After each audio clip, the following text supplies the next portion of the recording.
Zdaj pa vabim REIMA ANA MAGLAJLIĆ.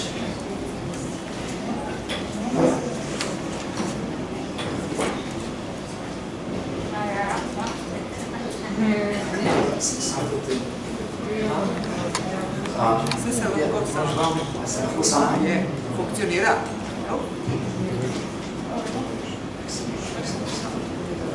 Ja, samo se pa. Ne. Ja, sam daj, če boš. No, vsem se spodobi te napovedati. REIMA ANA MAGLAJLIČ je draga kolegica in doktorca socialnega dela in profesorica socialnega dela na Univerzi Sussex v Združenem kraljestvu. Predtem je leta 2013 bila direktorca za spremljanje in raziskave pri današnji fundaciji Lipici, ki je mednarodna organizacija, ki s pravnim zagovorništvom in strateškimi sodnimi postopki podpira pravice oseb z intelektualnimi oviranostmi.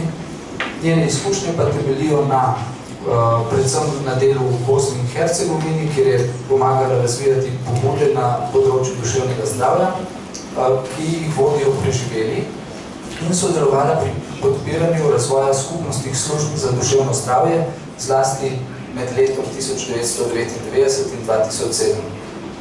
Tako da zdaj še vedno sodeluješ z raznimi organizacijami preživelcev. Tako da najlepša hvala, da si danes z nami in izvoli. Hvala najlepša. Moja slovenščina ni dovolj dobra, tako da bom se zdaj prešaltala na angleščino, če bo to v redu. Hi everyone, I don't want to confuse the, I'm really sorry translators, I might be confusing it slightly with the introduction. When I was starting to think about, it's going to be very difficult to follow up what has been said as before, but everything that I have to say echoes what Eric and Lipica and Sally said just before me. When I was thinking about deinstitutionalisation, as somebody who has been a social worker for the past 30 years, the kind of image that comes to mind is one of Sisyphus, and then I saw this image which kind of represents in many ways efforts that we do. A lot of topics that we are talking about today are topics we have been talking about for quite a while, and based on our experiences as people who want to commit to looking at how to enable ordinary lives where people don't experience coercion or based on something which is supposed to be supportive of them. And the study that I'm going to base that on, and the context first of all, foremost, is the one in Bosnia and Herzegovina where I worked over the past 20 years. And for those who might not be familiar, before the war, like similar to the rest of former Yugoslavia, a lot of supposed care was organized through large institutions, although the biggest ones existed in Croatia and in Serbia. In Bosnia they were smaller, by and large, relatively speaking, in terms of that the majority of them would have about 300 beds, plus psychiatric wards in general hospitals. One way to start a reform is something that happened in Bosnia and Herzegovina, and that is that the big hospitals were bombed, fortunately without people in them, and that WHO, at that time World Health Organization, was led by Italian colleagues who supported, rather than rebuilding institutions, to start community care through primary healthcare settings, organizing and initiating community mental health centers in the community. In parallel, you've heard a lot about different associations, and Association Phoenix representatives are here today, together with Lotus from Tuzla. Phoenix is one of the first associations and the only survivor-run association in Bosnia and Herzegovina. And beyond the community mental health centers, and you see the entrance here to the one in Mrkonjić grad in northeast Bosnia and Herzegovina. There are associations of citizens, and that is something which, as there was a very famous Society for Protection of Madness in the 80s in Slovenia, and lots of what we're talking about are echoes of the organization today, and different iterations of it, and more or less.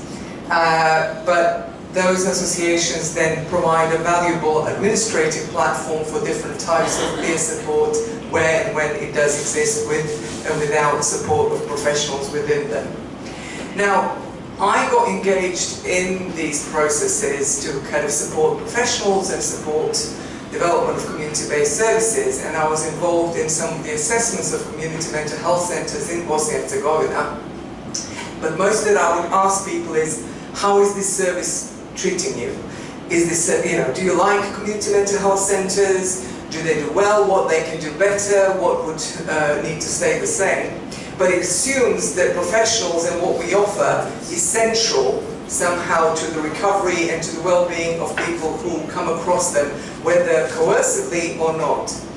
And through introduction to MAD studies, I kind of said, why did I never talk to people about what actually happened to them and what they find helpful? So not assuming that we have to include ourselves as professionals, particularly because social workers have a motto of saying, we need to be there until we do ourselves out of a job. So why don't we start from just exploring what happened to people and how they talk about their distress and their well-being on their own terms. So that's exactly what we've managed to do. And Phoenix was involved in the first part of that study.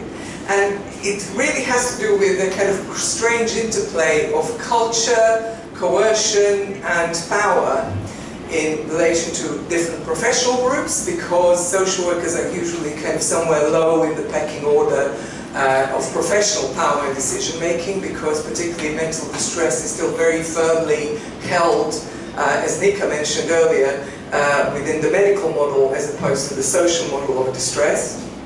And there's different cultures, because talking, for example, to colleagues in Lebanon, distress experienced because of war or because of anything else in Lebanon is experienced and articulated differently in Lebanon than it is in Bosnia and Herzegovina. It's differently articulated in Burkina Faso to somewhere else in the world.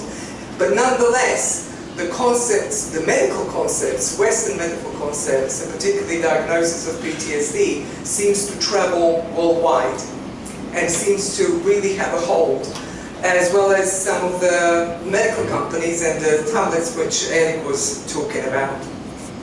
So there is paternalism on one hand within professional understanding of distress, and there is equally paternalism in understanding development. And if you have experienced war, then you are in grips of both development as well as mental health and other human helping, quote-unquote, professions. So there is a form of epistemic injustice that we are perpetuating about which knowledge is valued, and there were several mentions today about experiential knowledge and the importance of it. And one of the things that MAD Studies as a newly emerging field is trying to promote is to talk about epistemic injustice in mental health and value and centrality of experiential knowledge in everything we do. And so on one hand we have issue about who gets to tell the story of war, and on the other hand is who has the right to articulate what is distress and what is helpful when we come to distress. In relation to the war, the reason why that image is there, it's an image by Šela Kamerić, who is a very famous Bosnian artist. I found out recently, for example, that in UK, they send their own war artist from UK to paint the war in Bosnia. Why not employ a Bosnian author, and because we have our own artists who have painted their experiences? Why do we have to send someone to interpret that experience for us? We need to have international collaboration such as is that embodied in Enter Network, but why don't we speak from our own experiences? Which is an important and I think central to everything we're talking about today. So this thinking led to Madness After the War study, which was conceptualized together, completely conceptualized together with people who have experienced distress themselves. I was lucky and fortunate enough to know everybody involved in Phoenix for about 23 years now, and have supported development of survivor-run initiatives and watched them also not survive necessarily entirely. but I've stayed in contact with several people because we become friends after a long time spending time together through activism. And so I got in touch with them and we conceptualized this whole study together. That means that from what we're going to focus on, who we're going to talk to, what we're going to talk about, and how to make sense from the stories, which evolved around in-depth interviews with people who have experienced distress during or after political conflict in Bosnia and Herzegovina. We did a pilot in Tuzla, in northeast Bosnia and Herzegovina, and in Sarajevo, which is the capital in central Bosnia. And then in part 2, we did the same study in 6 further locations. And for the second part of the study, Halina Vezevic, who is the survival researcher with whom, an activist first and foremost with whom I did this, she basically said, I need this, this, this, and this, and I want to do the study here, and I want to talk to these people, and I want to talk to people who have also experienced physical illnesses. So my role was more administrative in some ways, that I had to write that up and ensure that there is funding available for that work, and to support with some research knowledge that I have access to. So this part of the study was funded then subsequently by the British Academy. And the stories that people told us are similar to the ones they told us during the pilot, in as far as the reason why they stress. While people do embrace the diagnosis and find it helpful, many of them do, some people don't, the core, when they start talking about what actually caused their distress, it is what happened to them, that they experienced war. So for people who have gone through the war, particularly those who were soldiers during the war, talk about experiences and say, well, actually everything started once they started thinking about what has happened and coming to terms with it. Or if they're second generation and this happened to their parents, they're saying, actually, my generation suffered enough because all the family members give their war traumas to us. And then also, all this was happening just as we were doing the study, just as Ukraine war was starting. And it was accompanied by ongoing political instability, which happens not just in Bosnia and Herzegovina, but in so many other contexts. So there was this kind of sense of constant insecurity that people have to come to terms with, which isn't easy to live with. So another thing that happened and that was uncovered, particularly for women, there is also experiences of violence are central to that experience of distress, as experiences of gender-based violence, as is exemplified in this quote. And that is when women experience gender-based violence, this of course causes distress, particularly if the environment and the family members don't want to talk about it, and it becomes something which is hidden and something that they can't really share with anyone meaningfully. Which of course, overall, if we look at the key findings from our study, where we looked across all of the stories, is that really at the core of it is that there are social causes of distress, as exemplified by social model of distress, which is still not embedded in our professional understanding of what people are actually experiencing and how we support them. So war violence and gender-based violence really drives experiences of distress. Furthermore, that all this is happening in a context which is marked by corruption, which people really find unjust and something that they can't meaningfully address. Poverty, so living off tiny, tiny, tiny benefits which don't cover your housing, your food on the table, or any other needs that you might have. General sense of insecurity. We were talking a lot in earlier sessions about project-to-project existence of a lot of initiatives, or things happening because, or all the peer support happening on voluntary basis, on ongoing basis. But all of this we all need a roof over our heads, we all need food on our table for us and our loved ones. Those basic needs still need to be met, and yet for so many people, not just in Bosnia and Herzegovina but also in Slovenia, those basics are not covered before we get to the needs of going on holiday, which I think we all would benefit from, as Eric so articulately mentioned earlier, which I think is something which would help us most, all the most. So there are these intersecting needs that really need to be addressed meaningfully, because something that might support you in one aspect of your life doesn't necessarily support you in the others. Another thing that we noticed, particularly when we spoke to people in areas which are seen as after the war as predominantly Croatian or predominantly Serb, There are people who, because from Croatia, from the parts of Bosnia and Herzegovina where Croats live, they have a long-term habit of sending people to still large institutions which exist in Croatia of 1,000+ beds. And there is a different attitude of just sending your family member away when they're distressed.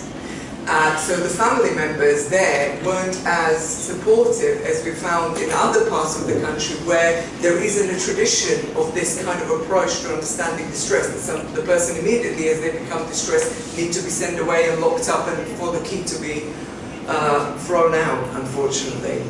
So I don't know whether, I wouldn't call it necessarily ethnic differences, but there are certainly differences in terms of availability, how people behave if there is a large institution nearby and if people can be sent to those institutions. And when we discussed epidemic, very much it was alike for the general population in as far as everybody felt isolated, and if there weren't examples of online support, or if people don't use internet and don't have computers, then they won't be able to connect in those meaningful ways or during, for example, a pandemic or in any other part of life. And then when thinking about what supports people, people did say that they found community mental health centres hugely valuable to them, not just because they could talk to their psychiatrists, which they do find helpful, but also because of the advice that they could get and knowledge about their rights and entitlements. They also found their family members, first and foremost, hugely valuable in supporting them.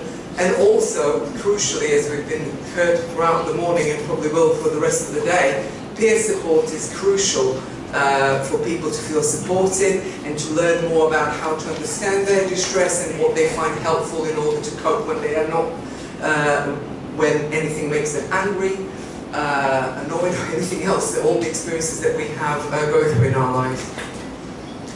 So overall, family and friends were a crucial part of the support, not just for the support that people receive, but also which they provide to their family members. And it was very much presented as mutual support rather than something which is just they're in receipt of. Community mental health centres, as mentioned, were hugely supported, but not just because of the mental health or medical aspect of it, but because of the information they provide about the rights and entitlements, socialising and activities they provide, advocacy and education. And education in the broader sense about how to run a peer group, how to talk to a professional, how to represent yourself or support your peers. And also, employment was crucial, and in order to be able to earn money, to get some support for yourself, and for people in rural areas, that mainly meant working the land. People who have faith find faith hugely helpful in order to keep their well-being. And first and foremost, there needs to be availability of organised peer support as something which keeps people well and keeps them in the community. So, in terms of the key lessons, I worked, as mentioned earlier, for a human rights organisation. I love working with lawyers, and I wish that I was one, and my colleagues smiling widely from the back. But what people do need is not so much necessarily medical or social support, they need good legal support. And although it can take a lot of, it can be an unwieldy process to go through, what we actually need far more of is good human rights support in the community. And I think that's not specific just to distress, but so many other issues that societies are going through. There is a need for survivor-run initiatives in mental health, and a need for non-coercive support, because one thing that people agreed is that they value psychiatrists who is available to them in community and that they can just drop in and be able to talk to someone, but what they don't like is coercive treatment for a whole host of reasons that were articulated far better than I am managing now through earlier presentations. And finally, they also need employment opportunities and social welfare assistance. And they need simply means to live, and for those means to be able to provide them with a roof over their head, for them to be fed, for them to be able to go to seaside and to enjoy life. And not necessarily through payment. So, I think that this is a worthwhile Sisyphus endeavour nonetheless, because Estonia is not that far away, and if anybody's not familiar with the caves, they were created over centuries. So for these structures, magnificent natural structures to be created, they grow 1 centimetre every 100 years, I think, and for all this to be created. So while we have a Sisyphus job with the deinstitutionalisation efforts, it's a worthwhile endeavour, beautiful structure that grow over a long period of time. So while it might take us our career, it's a worthwhile endeavour where something beautiful can grow. What is really looking at the conference themes, people need to be treated as citizens and friends and children and parents and partners and spouses and fellow human beings first and foremost. They need to have good opportunities next, and for risks and understanding of what is risky for humans, there needs to be reconceptualized. We need some responsive support, which is based on what people actually want and need, and this needs to be really based on what knowledge we produce with people who have lived experience of distress. And really it requires a long-term, patient vision, not something which is just based on a project, but or a particular government which can be around for 4 or sometimes very painfully for 8 or 10 years or even more, but something that is much longer. And finally, professional role that needs to be reconceptualized, so, which is based on different contexts and cultures, because they're not all the same. Professional knowledge doesn't travel as easily as it should. And I think that Vahid, in one of the earlier sessions, shouted at me and said, I should have learned English like you told me. And at one point earlier in my life I thought, I really don't want to be just a translator, because the support they need to be is to be their translator and to do admin for them. And I think most revolutions don't succeed because they don't have good admin. And so for social workers, certainly offering those admin support that we've heard also. Somebody, I think from Lipica in Croatia, they were mentioning that European projects are unwieldy and require a lot of admin, and you were saying about you put it administrative violence, I think you called it, and it's a perfect term for it. There is really need for good admin support to manage the projects that we are all forced to kind of access in order to keep our initiatives going from one project to the next. And professionals really, we still don't know how to listen properly to what people want in their set, and I think I would start going to keep going back to the holiday, which Eric mentioned earlier, because I think it's a proper advice for professionals and for people who have experience of distress alike. And to pass on knowledge that we have about how different systems work, which entitlements people have, how to interpret different laws, how to apply them in practice, and jointly learn skills that professionals don't learn, whether we're talking about UK or whether we're talking about other contexts. Learning how to schmooze, how to kind of socialize, how to make, how to access networks of power and influence, which can really affect change in a local community or on national level. How to be eloquent, which something which you may have noticed I'm still trying to learn after many, many years. And how the international politics also functions is just as important. And that is a task for professionals and people who have experienced distress alike, and something we can do together. Thank you so much.